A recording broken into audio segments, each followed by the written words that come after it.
Swayam Prabha. Digital India. Educated India.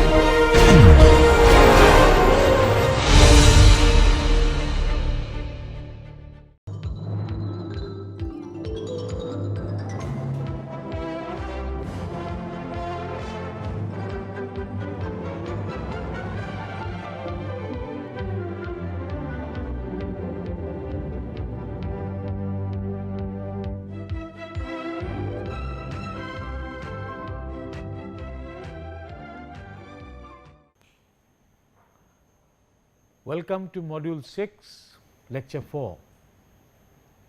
In the last 3 lectures of this module, we looked into mechanical properties of concrete, namely compressive strength and tensile strength. Also, we looked into what are the factors which affect these strengths, particularly compressive strength, and including the test factors. Now, compressive strength is the most important property of concrete, being a material which can withstand more compressive strength as a brittle material. So, can withstand a lot of compressive forces compared to compressive stress compared to tensile or pull tensile stresses.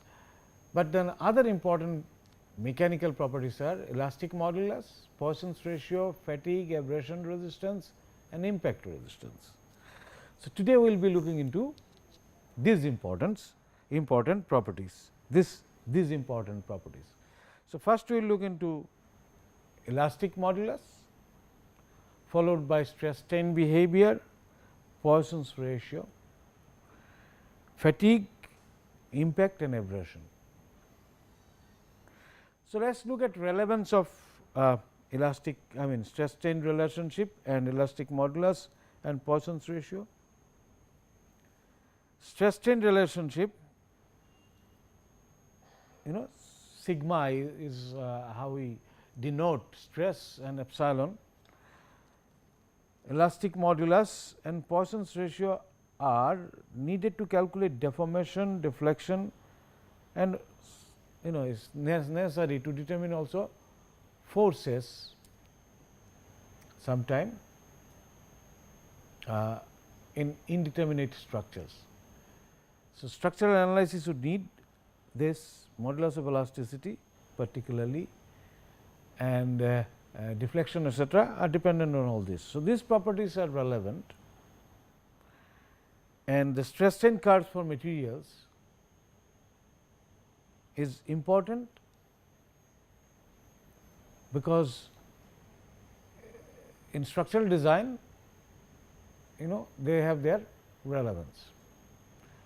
Now, stress strain curves of materials we can classify into 4 types for all materials in general. Of course, we have left out elastomers, but typically these are the 4. So, we will see that concrete is of course nonlinear and inelastic or non-elastic material. Now, simple linear and elastic material, strain versus stress.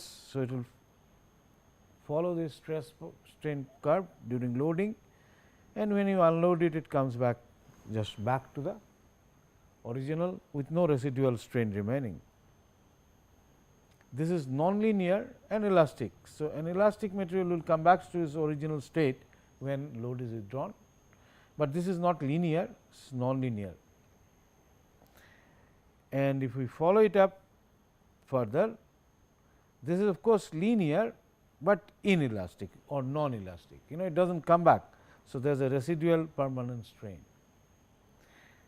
and this is non-linear and non-elastic. So, there is permanent strain, it goes like this, at some level of stress you go, and when you come back it does not close in. So, there is some kind of a hysteresis, and it is non-linear, non-elastic, and concrete belongs to this. So, concrete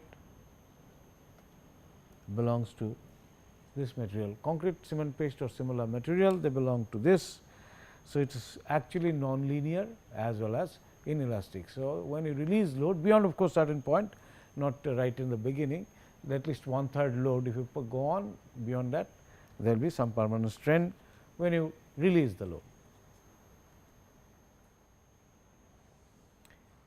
Well, since it is non-linear, we have to define the modulus of concrete. Since non-linear, so its behavior is something like this, and then it follows something like this. So, what you do? You define something called initial tangent modulus. Initial tangent modulus, this is what it is.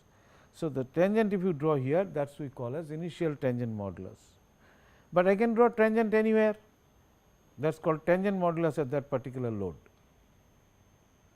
But I can join the origin with this point and I get another modulus, the slope of this line, and that we call a second modulus.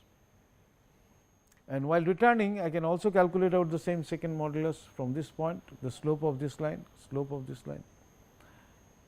So, for concrete, modulus can be defined in different way. Initial tangent modulus at any stress or strain level, and second modulus again at any stress or strain level. In fact, we can have a chord modulus joining between 2 points. You can have a chord modulus.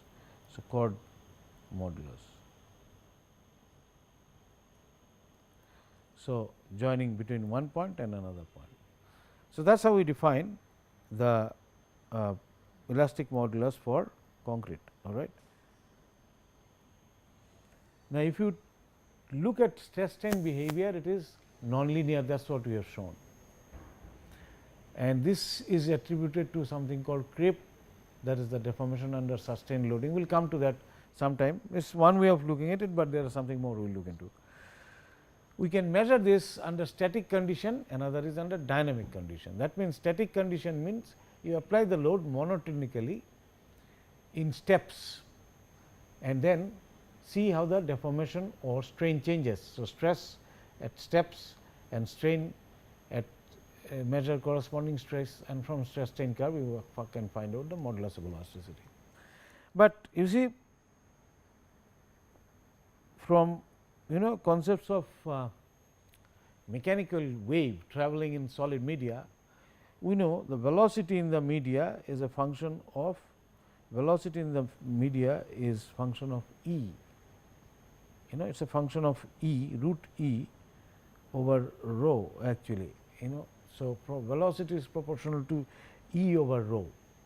So, therefore, modulus of elasticity has something to do with this velocity, something to do with the mechanical wave or sonic velocities, pulse velocities. So, when wave is traveling through the solid, there is a compression and rarefaction, longitudinal wave traveling through it or any wave traveling through it, there are deformation, and therefore, the modulus of elasticity plays a role, but what kind of modulus of elasticity? That would be bulk modulus. So, you can relate this to this can relate this to velocity. So, if you have actually obtained velocity in the velocity of wave traveling through this medium, you can actually estimate modulus of elasticity. Now, that is called dynamic modulus. So, dynamic modulus is related to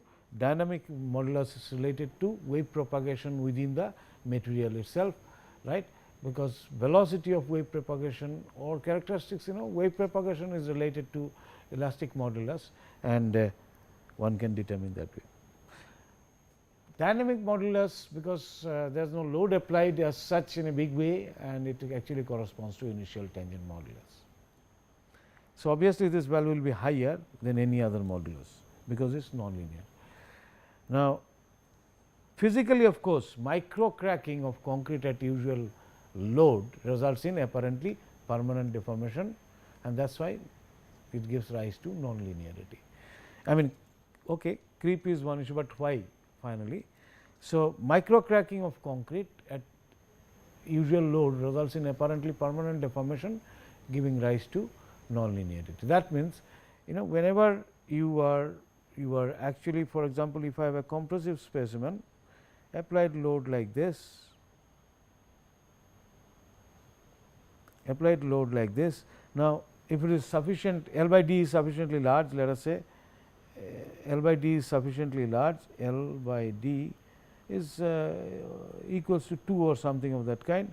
So, whenever I am applying load, remember that we said the cracks will form here, there will be cracking, micro cracks will develop because of the tension along this direction. You recall we discussed there will be tension along this direction, and therefore, micro cracks will develop. Now, after a certain period of time, supposing we withdraw the load, this and this results in deformation along this direction too. So, reduction in the length, micro crack will form and there will be reduction in the length. Now, when you release this load, these micro cracks are not going to fill up, they will remain as permanent features in the material, and therefore, it will not go back to its original state. So, once the micro cracks have formed, it will not go to its original state. So, there is some kind of this will actually manifest themselves, these cracks manifest in terms of the deformation, permanent deformation, right. So, therefore, permanent deformation, this permanent deformation, and also this gives rise to non-linearity. So, permanent deformation and non-linearity both comes to this, because suddenly there is an non-linearity means at a given stress suddenly there is an increase, the modulus of stiffness reduces, because the cracks has occurred. So, stiffness would reduce, and therefore, the material would tend to show lower modulus of elasticity or lower slope. So, material shows a kind of non-linear behavior. To start with, it is like this, to start with it is like this, it goes like this, but then there is suddenly there are a lot of crack formation. So, modulus changes, and this if this continuously this modulus is changing, then it will show a kind of non-linear behavior, and if these cracks do not close, then it will show permanent deformation. When it is coming back, it will show permanent deformation. So, that is the idea, that is the basic explanation to why it shows non-linear behavior. Now, this has been confirmed by tests such as acoustic emission and ultrasonic pulse velocity test, right. So, micro cracking is generally confirmed by this. Now, let us look at this. So, you see, if I apply load like this, if I apply load like this, if I apply load like this, one of the specimen is here, if I apply load like this, specimen is here, if I apply load like this. Now, this is longitudinal strain, that means strain along this direction, strain along this direction, dimension change. So, strain along this direction, that is longitudinal strain. Then this is transverse strain, that means if I measure the strain along this direction, that is transverse strain, and volumetric strain, because volume changes, original volume, change in volume divided by the original volume. Now, volume actually can be a reduction in the volume change, because this is reduction, this side there is an expansion, and net effect initially there is an expansion, then there could be a reduction in the volume as such. Now, what is acoustic emission? So, this is acoustic emission, we just mentioned about acoustic emission a minute before. We mentioned that you can, when you do acoustic emission and ultrasonic pulse velocity confirms micro cracking. So, what is acoustic emission? We will just quickly look into this for our purpose, as much as is required for our purpose. So, what is acoustic emission? You see, if you take let us say a piece of timber or bamboo simply, right, and try to break it, you will find that the sound comes out once it starts cracking, once it starts breaking. Now, this sound is some of the strain energy is converted into acoustic or sound energy, some of the strain energy is converted. So, when you apply strain energy, part of the strain energy is converted into surface energy for creating crack, but part might go as some sort of acoustic energy, because you hear sound. So, when you break a timber piece, you hear sound. So, similarly, a bamboo piece, you hear sound. That is basically a kind of when it cracks. So, this crack, at the time of cracking, there is some sound emission. So, what has been observed here? So, that is actually acoustic emission. In a systematic manner, one can actually trace this, find it out. So, emitted sound, as I apply the load, as I increase the load, initially emitted sound is very, very less, and they go on increasing, and the sound starts lot more sound, emitted sound becomes more as the loading progresses.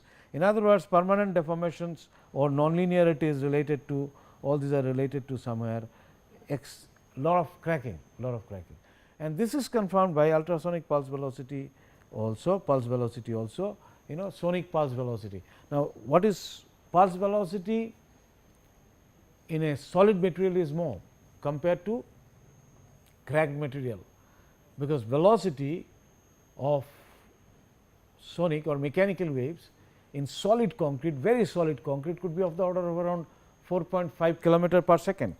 So, it could be of the order of solid material, it could be of the order of around 4.5 kilometer per second, 4.5 kilometer per second. But in air we know it is around 340 meter per second, 340 meter per second.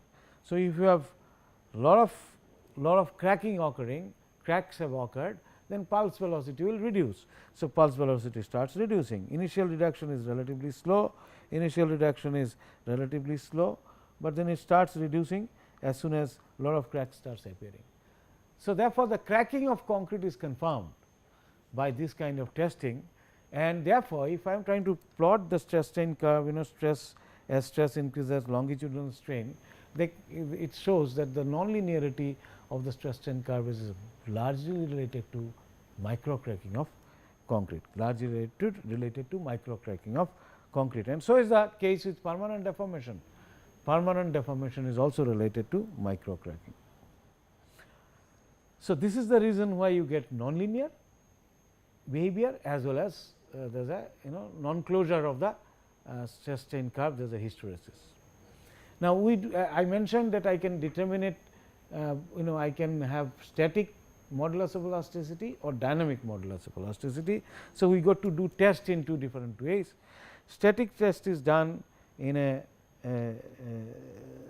monotonic loading, but what we do is we actually initially apply several cycles of loading and unloading at 1/3 of the estimated cylinder strength. We normally test on cylinder, we do test on cylinders.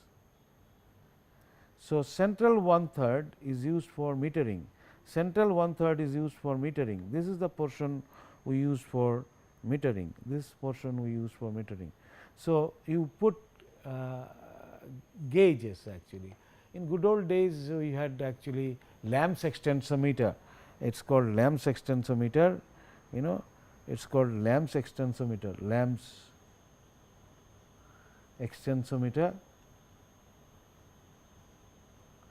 that is what we are using. So, we will put the actually the gauge there, there. So, in the central this will be 300 mm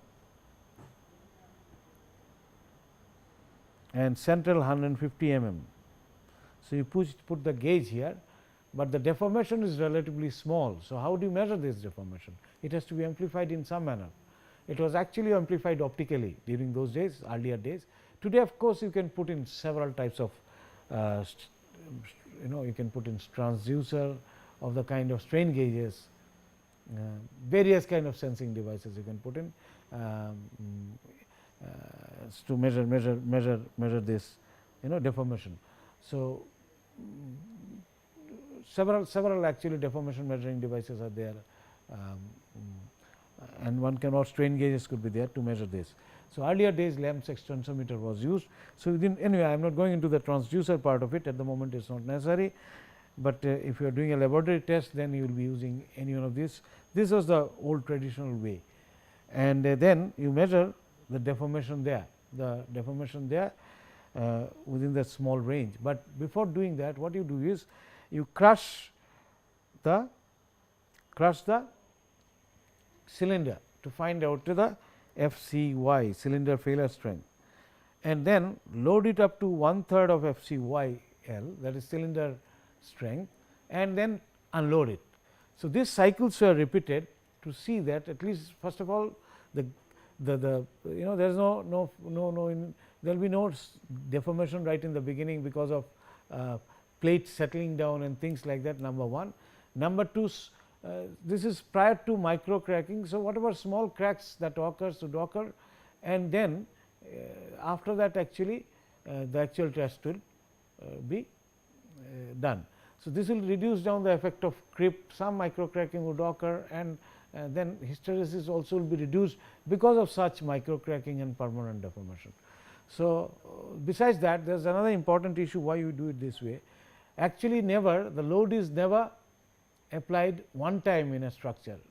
If, for example, if you consider the room you are sitting, and if it is a reinforced concrete slab on which you are sitting, prior to actually even loading, there will be several loading unloading that would occur actually during construction phase, or even later on several loading and unloading that occurs. So, therefore, determining the stress strain curve after some loading and unloading, that is worthwhile. So, what you do? We actually do about 15 times loading and unloading. The codes, most of the codes would tell you how to do error. So, roughly about 15 times, I think most of the codes would say 15 cycling, 15 times loading and unloading, and then you measure the actual strain versus stress. So, load is then applied monotonically in steps, and corresponding steps to corresponding strains are measured, and it is plotted. It is plotted. Okay. So, in the testing machine, of course, stress cannot be reduced to 0. So, what we do is we find out Chord's modulus. Finally, after this curve is obtained, we find out Chord's modulus as given by this formula, Chord's modulus. So, we find out a Chord's formula. So, F b. So, we actually find out Chord's modulus like this, because this is difficult to reduce it to 0.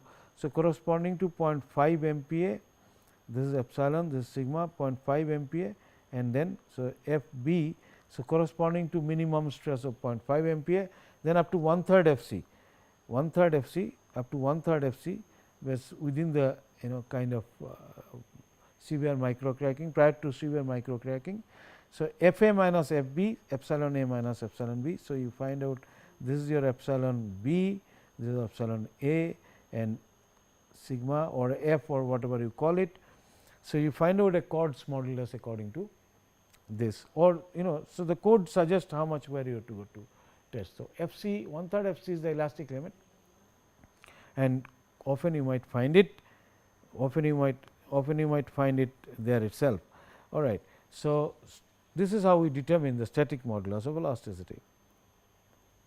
Dynamic modulus of elasticity is determined in this perspective view of the diagram that you see. You have a clamped support which should not exceed 1/20 of the length of the specimen. So, this is length of the specimen, this is length of the specimen, this is L, the length of the specimen, right. This is L, and this should not exceed L by 20. So, it should be less than L by 20. There is a clamp of the support. So, a specimen, rectangular specimen, generally rectangular cross section, you support it, rectangular cross section, actually you clamp it somewhere in between like this, and then you have an exciter. You have an exciter that actually imparts acoustic acoustic pulses or acoustic wave basically there. So, there is a longitudinal wave will be travelling along this direction, they will be travelling along this direction, and here there is a pickup which will pick up the pulse transmission. So, signal that is transmitted through it. So, this picks up, and as you go on changing the frequency of the sonic wave that is travelling along this direction, that is exciting this, a time will come at certain frequency there will be resonance occurring, right. There will be resonance occurring.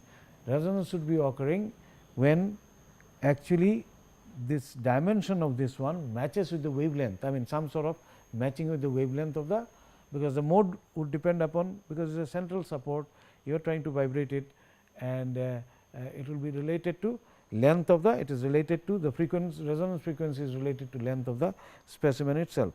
Now, how it is related? It is related like this. Longitudinal vibration is propagated, so you will have vibration along this direction, longitudinal vibration. So, it would be actually exciting in, so longitudinal vibration. So, compression and rarefaction they will be travelling along this direction, and from 100 to about 10,000 hertz, at 100 to 10,000 hertz this range you actually make it to propagate, and you will get fundamental resonance frequency when lambda is equals to 2 L. So, when wavelength is equals to 2 L, where L is the length. So, or lambda is equals to L is equals to lambda by 2, at that time resonance would occur. So, you find out the frequency at which resonance is occurring, and you know V is equals to f lambda. So, the frequency you have determined, therefore,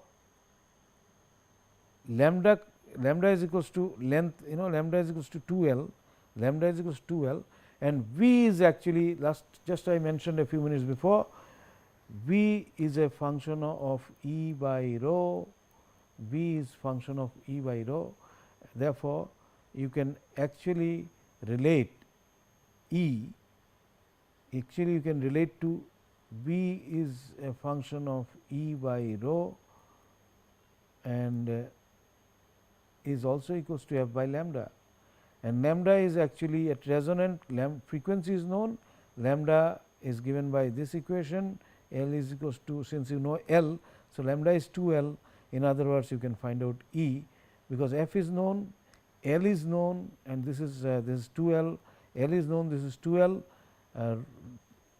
so you can actually find out as 4 n square L square rho, 4 n square n 4 n square L square rho into 10 to the power 15, where n is the resonant frequency, f that I was saying, n is the resonant frequency. So, you determine resonant frequency. So, resonant frequency, this is lambda by 2. So, therefore, velocity and then velocity is, and then the rho comes into picture, because velocity is under root E by rho. So, if you want to find out the E, it is proportional to V square. So, rho V square. So, E is actually, E will be proportional to, E is proportional to rho V square, all right. So, rho V square, and therefore, you can find out V is given by n lambda, and from that you can find out. So, therefore, knowing the density of the material. So, you have an assumed density or measured density of the material, from that you can find out the modulus of elasticity. So, dynamic modulus can be determined in this manner. To first, what you do is you actually impart longitudinal vibration or mechanical wave, so excite through acoustic waves or ultrasonic sonic waves from 100 to 10,000 kilohertz, because 10K, 100 to 10K, all right. So, it is actually sound, because sound is from 20 to 20 kilohertz. So, it is not ultrasonic, this is kilohertz. So, this is not ultrasonic, this is actually sonic excitation you provide, and then find out from this modulus of elasticity. So, this is how we find out the modulus, dynamic modulus of elasticity, and we said that dynamic modulus of elasticity is initial tangent modulus, because no cracks have occurred, nothing has occurred in an uncracked specimen. Is actually we are trying to find out the modulus of elasticity. Usually these values are higher. So, now let us look at modulus of elasticity in terms of what are the factors that affect. So, factors affecting modulus of elasticity. First of all, you see here is your cement paste, this is for cement paste. If you see, this is for cement paste, this is the stress strain curve of cement paste, this is the stress strain curve of aggregate, generally would show something like that, and concrete shows a stress strain behavior of this kind.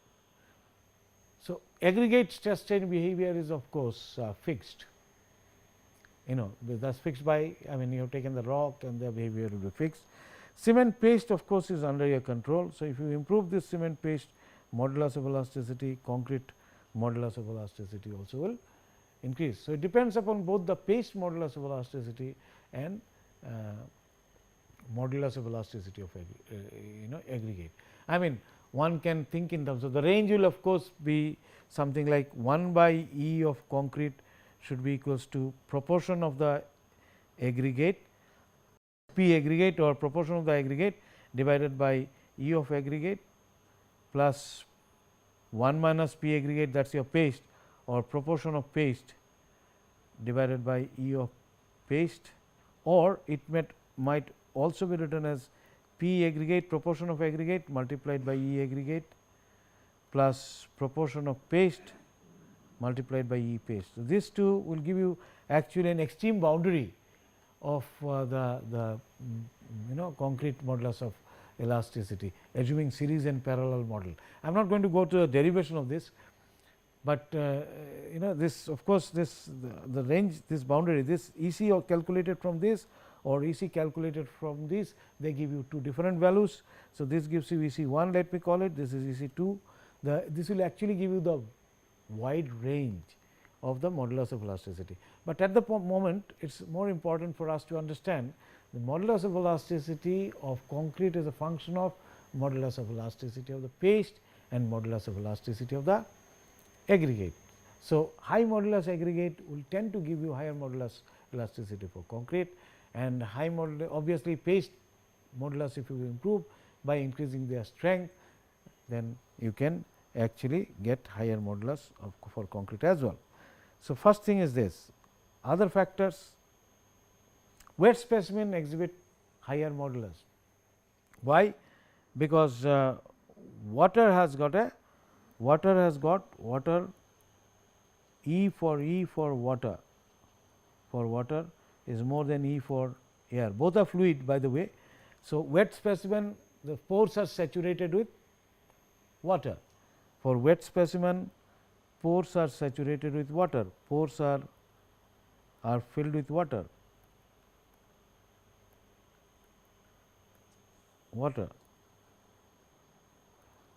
They replace the air. So, therefore, modulus of elasticity is likely to be higher, because now it is the pores are filled up with water instead of air. Modulus of elasticity of aggregate strongly affects the modulus of elasticity of concrete. Higher modulus aggregate exhibiting higher modulus of concrete, volume of fraction of aggregate will also play a role. That is what we have seen for our previous formula. So, I said P aggregate, that is proportion of aggregate, proportion of aggregate, and P paste, let us say paste, which will be equals to 1 minus P aggregate minus voids or whatever there. So, basically proportion will play again a big role, because whichever bounds you take, upper or the lower bound, both cases is a function of those two. The series or parallel model which gives you bounds, both cases it will be related to that. Then mostly E can be related to mod F c, well, compressive strength. Now, E can be related to compressive strength, it can be related to compressive strength. In fact, we have seen that modulus of elasticity governs the strength. Therefore, we can argue it out that strength would be also related to modulus of elasticity. Dynamic modulus is somewhat close to initial tangent modulus, therefore, it is more than E static. And general relationship, empirical relationship people have found out for modulus of elasticity is E is a function of k into cube compressive strength to the power n, and IS 456 2000 for design uses this F c as F c k characteristic strength and n as 0.5. So, E is can be written as 5000 under root F c k, it is meant for design. So, this is actually a conservative value. In fact, it will be something like this, if I will just plot it here before this, I will just plot it here, it will be something like this. If I plot F c concrete cube strength and E, then or under root F c, then you get all sorts of scattered results and you can plot a curve. So, this is what it is trying to do, linear curve, or some people put it as some m c to the power n, maybe 0.6 or whatever values are, and one can, because this scatters are there. Now, code would use a value of modulus of elasticity, the code the actual values will be there, and the relationship that code tends to use is somewhere there, conservative value of E, it takes lower value of E, because effects of creep, long term behavior, several other things comes into picture. So, code takes this sort of stand actually. Actual values could differ. Now, since this is under root f c, I said it can be f c to the power something else. So, different codes may use different one, but IS 456 of course uses E is equals to 5000 under root f c k. So, the line is somewhere, the slope is 5000 and under root f c k, that is what it uses somewhere down there, because it takes long time behavior and other things into account, and therefore, try to use a conservative value. So, that is it, that is related to what code uses, and it can be related to compressive strain. Now, next look into now stress strain curve. If you look at stress strain curve at a constant strain rate, now last class or last lecture, if you remember, we talked of constant rate of loading. Now, you can do test by constant loading, rate of loading, that means you apply load at a particular pace, 14 MPa per second, right. So, you apply load at a constant rate, and we have seen rate of loading actually changes the behavior, the like behavior changes. So, supposing I apply, now I can apply in terms of strain at certain micro strain per second, some strain rate. So, if I apply load at fixed strain rate, and I told you also that it is difficult to apply this, you need a machine which is capable of applying the servo controlled, it is should be capable of applying the maintaining the strain rate at a fixed rate whenever required, and that would require a controller and a servo control system and so on and so forth. So, if you are applying load at a constant rate, you will find that depending upon normal weight normal weight concrete behaves in this manner, while lightweight concrete shows this kind of behavior, because you are able to now, since strain rate is there. So, this portion of the curves becomes available, and this behavior is similar in compression as well as in flexure, and compression behavior in flexure. So, you find some sort of behavior like this, where this is the E max, or rather F max or sigma max, maximum stress, and corresponding to this we call as epsilon 0, that is the strain at maximum stress, strain at maximum. For lightweight, this would be the maximum stress sigma max, and epsilon 0 would be this much.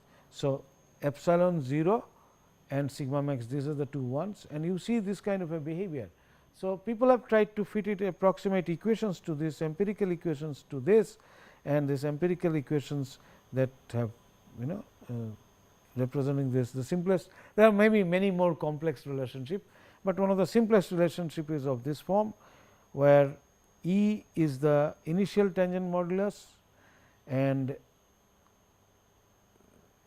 which is twice sigma max divided by epsilon 0, and sigma is the stress at any point, epsilon is the strain at any point, epsilon 0 is the strain at maximum stress. So, epsilon 0 is strain at the maximum stress. So, this sort of formulae is available through which you can define the stress strain curve, and there are complex formulae also available. So, this was stress strain curve of concrete. Now, we actually, if you just before I go to this, in flexural design, therefore, one should be using this sort of curve in compression. So, this is, if you remember flexural design, flexural stress strain curve given in the code, stress strain curve given in the code would be something like this. Stress strain curve of concrete, if you recollect, this is strain in flexure. If it is a beam, section of a beam, if I am looking at a section of a beam, this is the steel reinforcement, this is the concrete. Anyway, so stress strain curve will be like this, stress versus strain curve. If you have seen idealized stress strain curve, it will be 0.002 here and 0.0035 stress strain curve, and this is actually okay, FC or whatever you call it, the stress maximum failure stress. Now, this is an idealized stress strain curve, idealized stress strain curve, of concrete. In fact, stress strain curve of concrete should look like something of this kind, some stress strain curve of concrete will look like, let me draw it with red color, stress strain curve of concrete will look like this. all right, maximum stress and here. Now, this is idealized stress strain curve, beyond that you assume is as if it is straight line. So, actual stress strain curve of concrete is like this, and this is important in flexural design. So, the measured stress strain curve that we have seen, measured stress strain curve, actual stress strain curve observed as we have seen, this is idealized into this sort of a straight line curve, and of course, certain factors are applied to bring down the load as well, that I am not discussing at the moment. So, this importance of the stress strain curve is here, because in flexural design you got to use this. So, idealized curve is something of this kind. This is arrived from this real behavior. This is arrived from this real behavior. So, that is the importance of the stress strain curve. Now, let us look at next property, which is Poisson's ratio. This is important to find out lateral deformation when you have applied a longitudinal stress, right, in axial situation and so on. So, therefore, if you apply load, when you apply load, you can see this is compressive loading, this is tensile, the strains are here, and this is compressive stress. So, what happens is, this is a longitudinal strain, this is the volumetric strain, that is what we talked about earlier, that when we talked of ultrasound pulse velocity and acoustic emission, and this is the lateral strain, which is in the opposite direction, it is in the tensile direction. So, mu is defined as lateral by longitudinal strain.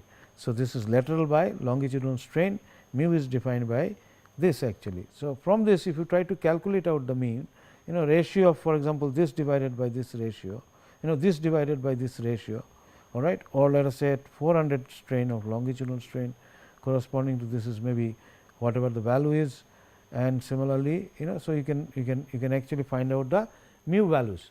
Now, mu values if we calculate out in this manner and then plot, we will see that it is roughly around 0.2, it is roughly around 0.2 up to about 70% of the load for two different concrete. Good old days people conducted experiments and found out, but beyond that point actually it starts increasing. It starts increasing, can go close to about 0.3, 0.4 or so on and so forth with the like if your stress to strength ratio. So, when before failure Poisson's ratio increases, and we understand this because a lot of micro cracking would have occurred, and that would have caused lateral strain to expand, increase at a faster rate than the longitudinal strain, and this is manifested here also. This is manifested in this diagram also. Suddenly there is a lateral strain increasing, not here it was increasing in slow manner, but it was started increasing in a faster manner. While this is increases, although there is a faster increase here, I mean this is not really it is almost close to linear sort of situation, slight variations are there, but this increases at a very fast rate, this increases at a fast rate, but this increases still at a faster rate, and this we can understand from the physical scenario, because micro cracking in the would result in lot of transverse deformation. Longitudinal deformation also would be there, but lateral deformation will increase significantly because of the micro cracking. So, beyond 70% of the load, actually your Poisson's ratio increases significantly, and up to its constant, almost constant up to 70% of the strength, 70% of the strength, 70% of the strength. Generally, it varies in the range of 0.15 to 0.20, that is what is determined from static modulus test, but you can determine dynamically Poisson's ratio also from ultrasonic pulse velocity test, from fundamental or sonic velocity test from fundamental resonant frequency of longitudinal vibration of concrete beam. Similar test that we did for modulus of elasticity. Now, how do you determine this? How do you determine this actually? Because the bulk modulus, it was related to bulk modulus. So, this is the relationship between, this is involved in the velocity equation. The Young's modulus is related to the bulk modulus in this manner, where mu is the Poisson's ratio. So, velocity, frequency, length, and it is related to modulus of Poisson's ratio is related to that. So, this is the velocity, pulse velocity, resonant frequency, beam length, and Poisson's ratio. From that one can find out. So, from dynamic testing also you can find out Poisson's ratio.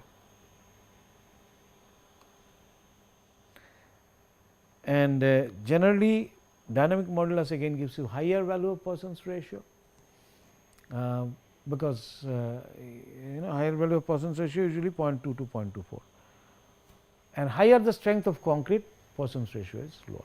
Higher the strength of concrete, Poisson's ratio is lower. So, that is related to Poisson's ratio. Now, let us look at another mechanical property called fatigue. Fatigue is related to reversal of stresses, and you can understand the importance of this one in many structures. The load that is applied in most of the structure, the imposed load, that is actually quasi static, but that we do not call it fatigue. Like, because even in a building where you are sitting, let us say right now, if it is on the first floor or in the higher floor other than ground floor, the slab that you are actually sitting on or your chairs are, the load you are coming and then you are going out.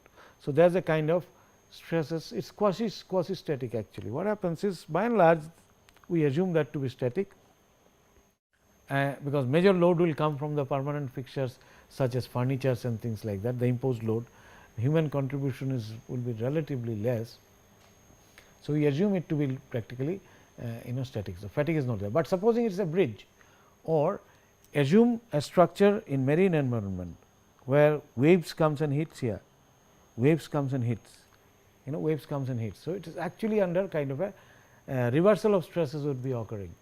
Bridges, this vehicular load comes in, vehicular load comes onto the vehicular load comes onto a bridge deck, and then it moves, bridge deck, and then it moves.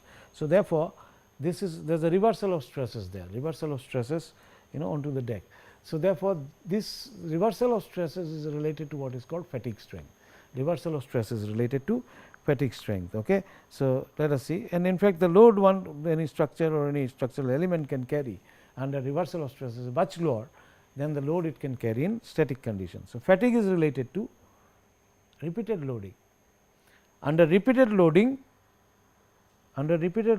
materials fail at load lower than static strength. The failure load being lower with number of repetition, and it is a fatigue failure. A simple example is given. Supposing I have a wire, small wire, and I try to pull it, I can never break it. Binding wire, which are used for binding the steel in concrete, coil casting concrete. But if I try to bend it in this manner, that means bend it in this manner, reverses the stress. There is a reversal of stresses. So, first you bend it in this manner, then bend in the reverse direction. So, first you bend in this manner, then reverse direction, you go on doing this, after some time it will break.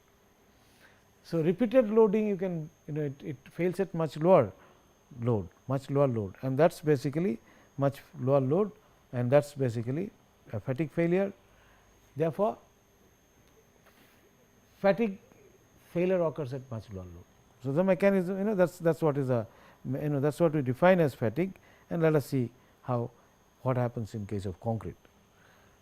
Now, steel has an interesting behavior. We define something called endurance limit. What happens is, as you go on number of repetition, if you apply a load, say load which is 50% of the strength, and then reverse the stresses, maybe bring it to 0, some reversal, bring it to 0, take it to near 100%. Number of I mean, one thing, the amplitude or the maximum stress, positive and the negative, or maximum reversal range of the stress range in which it is reversing, let us say we keep it fixed. Now, after a certain period of time, you will find that it fails. Now, if you lower the load, if you lower the range in which you are operating, then it will take more number of cycles. So, the number of cycles is a function of level of the stress, reversal where you are reversal of the stress is occurring.